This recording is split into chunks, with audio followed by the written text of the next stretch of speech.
کون کہتا ہے کہ خدا نظر نہیں آتا؟ ایک وہی تو نظر آتا ہے جب کوئی اور نظر نہیں آتا۔ انسان کی دو ہی کمزوریاں ہیں، بنا سوچے عمل کرنا اور سوچتے رہنا پر عمل نہ کرنا۔ جب اللہ چاہتا ہے کہ کسی بندے سے دوستی کرے تو وہ اس کی زبان پر اپنا ذکر اور دل میں اپنی فکر کے دروازے کھول دیتا ہے۔ یوں ہی نہیں ہوتی بھیڑ جنازوں میں اقبال، ہر شخص اچھا لگتا ہے چلے جانے کے بعد۔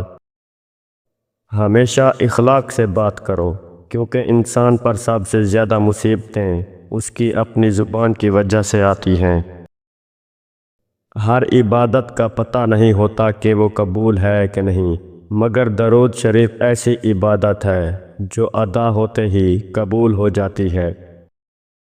ہم ایسے دور میں جی رہے ہیں کہ جہاں پتہ ہی نہیں چلتا کہ پہلو میں بیٹھا شخص دوست ہے یا سانپ۔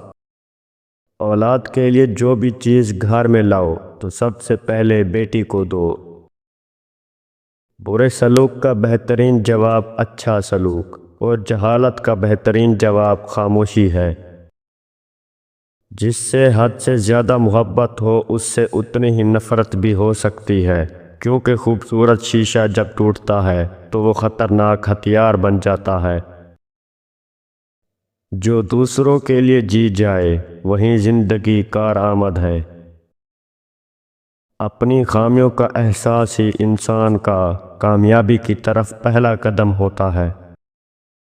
اداسی اور مایوسی کو اپنے بدن کے اندر تحلیل نہ ہونے دیں، ورنہ یہ آپ کو چاٹ کھائے گی۔ دل کا سکون پانے کے لیے دلوں کو سکون دینا لازمی ہے۔ جب تک دوسروں کے دل آپ کی وجہ سے بے سکون رہیں گے، آپ کو بھی سکون نہیں مل سکتا۔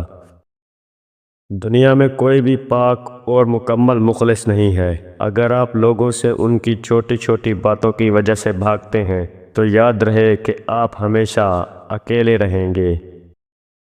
محنت سے آپ تین چیزوں سے بچے رہتے ہیں: بے لطفی، بدی، دوسروں کے آگے ہاتھ پھیلانا۔ سچائی کے راستے پر چلتے ہوئے اگر اکیلے رہ جاؤ تو مایوس مت ہونا، کیونکہ اکیلا سورج ہی اندھیروں کو روشنی میں بدل دیتا ہے۔ جو عبادتیں اخلاق اور کردار پر اثر انداز نہ ہو سکیں وہ مشقت کے سوا کچھ بھی نہیں۔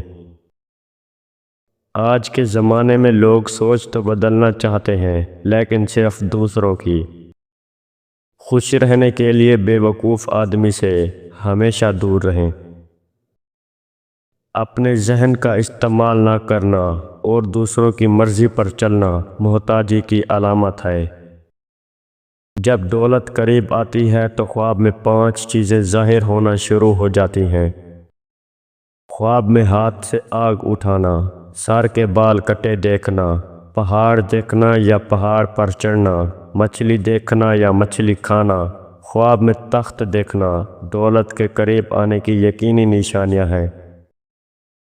اختلاف کے باوجود احترام سے پیش آنا کمزوری نہیں بلکہ بہترین تربیت کی دلیل ہوتی ہے۔ ہم سچ ہمیشہ دوسروں کے بارے میں لکھتے ہیں، اپنے بارے میں نہیں۔ یہی ہمارے اندر اپنی ذات سے منافقت ہے۔ تعلیم کا پہلا اصول یہ ہے کہ اپنی آواز مدھم رکھیں اور اپنے الفاظ میں احترام پیدا کریں۔